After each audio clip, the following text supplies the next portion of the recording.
Warren Buffett just sold his stake in the S&P 500 and the Buffett Indicator is at all-time highs. Is this the biggest warning sign yet for a market crash? When the world's greatest investor moves, we pay attention. In this video, I'll break down what Buffett is doing, why he might be selling, and what it could mean for your investments.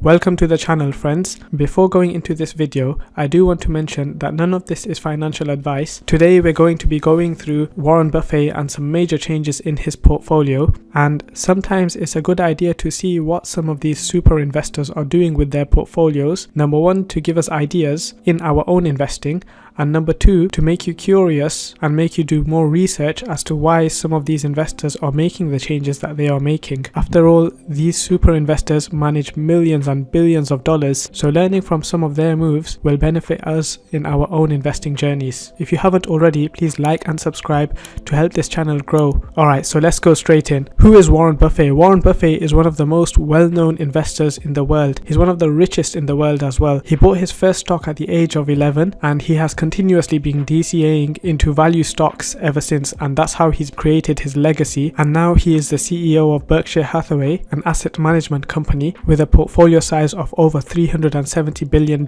Since 1965 till 2023, he has grown this portfolio 19.8% every single year, substantially outperforming the S&P 500's 10% a year during the same period. So this is one of the very few investors that have consistently outperformed the S&P 500, and he's made his legacy from being one of the biggest investors in the world. So it's good to have an idea of what his portfolio looks like and some of the changes that he's been making. Going straight into his portfolio, Warren Buffett's top 5 holdings are Apple, American Express, Bank of America, Coca-Cola and Chevron Group. These are his biggest conviction stocks, with Apple being more than 1/4 of his total portfolio. This has consistently changed. Just to show you how his top 10 holdings have changed since 2020, I'm just going to play this small video showing how it's changed. You could see Apple in 2020 formed 35% of his portfolio and right now it's 25%. Let's see how this changes.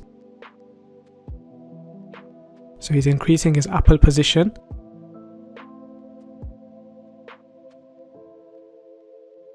And over here, Apple forms half of his portfolio, and now some of these other stocks have increased in size. We've seen Buffett has a high conviction in Apple, but he has sold more than half of his portfolio of Apple, about 50% at one stage of his portfolio, and right now it's 28%, so he's sold about half of it. Let's look at some of the more recent changes. In the latest report, he's increased his size in Domino's Pizza and he's decreased his exposure to some of these other stocks such as Citigroup, NU Holdings, Pool. Recently, Buffett has bought some new companies, but he's also got rid of a few as well. So he's bought Constellium, STZ, Domino's Pizza, Pool Corp, and he's bought Siri, and he's bought some more VeriSign and Oxy stocks as well. He has made some major changes in terms of selling most of his Citigroup holdings, his NU holdings, and some of these other stocks as well. So it's interesting to see why he might have sold a lot of this stock. Going straight into the completely sold out stocks, he sold out 3 stocks. Ulta Beauty, which he's been selling over the last few quarters, but now he's completely exited his position. However, the biggest ones are the SPY and the VU. So these are both tracking ETFs for the S&P 500, and this is big. Why would one of the richest people in the world exit that position in the S&P 500, which is classed as one of the most safest index funds in the whole of the world? I've been trying to look and trying to find reasons about it, and the only thing that I can come across is something called the Buffett Indicator. The Buffett Indicator is the total market cap of US stocks divided by the GDP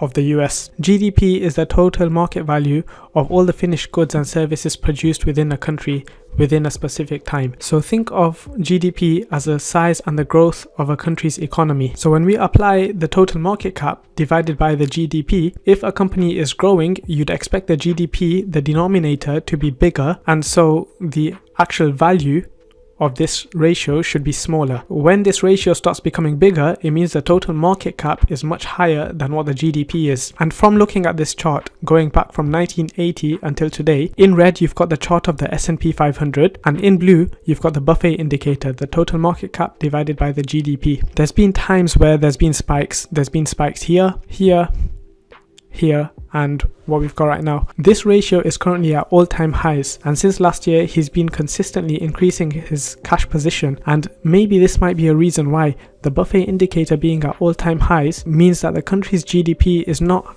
as high as what the total market cap is. Now we don't know when this will top. This indicator might still carry on going higher and higher. We don't know how high it's going to go, but it's definitely a warning sign, because when it topped here, after that the market had a sharp sell-off. You could see over here. Again, when the indicator topped over here, there was a recession after that, the 2008 crash. When the indicator spiked over here, it followed by a big downturn, and then the indicator went back up, and then again there was another crash, and now we're gearing ourselves to the indicator going to an all-time high. So once this tops, if history is to repeat itself, then we can expect the S&P 500 to have another correction, and maybe Buffett is anticipating this and he might want to take advantage of this, so increasing his cash position, it makes complete sense. This is an interesting chart that I've found. So in green you've got the chart of the S&P 500, and this blue line represents the cash position of Berkshire Hathaway, Warren Buffett's company. From this chart you could see in recessions the cash position of Berkshire Hathaway over here in the 2000 dot-com bubble, it started decreasing, meaning Warren Buffett was buying stocks during this dip over here. When we look at the next recession, which is the financial crisis, Warren Buffett's cash position was decreasing as well, meaning again he was buying stocks. In the 2020 crash, it stayed about the same, so he wasn't really buying in this position over here. However, you could see since 2022 his cash position has been going up quite exponentially. If you were to compare the steepness over here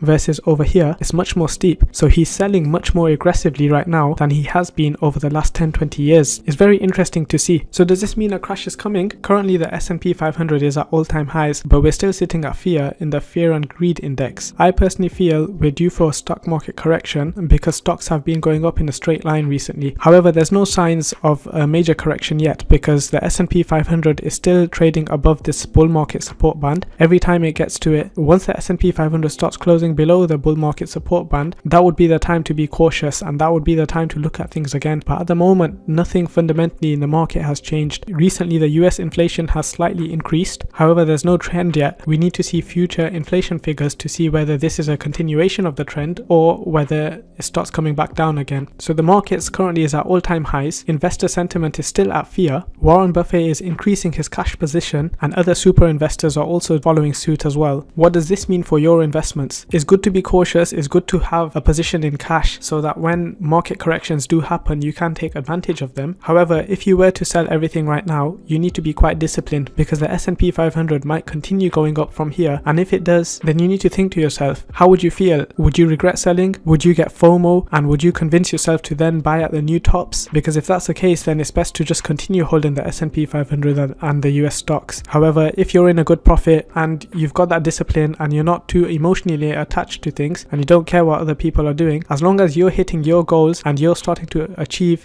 some of the targets that you've been hoping for, then it's very wise to take some money off the table. In a couple of weeks time, I am going to be sharing my portfolio, and I'm going to be showing you exactly what I'm holding, what my cash position is, what my plans are with my portfolio. So if you found this video useful, please like and subscribe to help this channel grow, and share with others.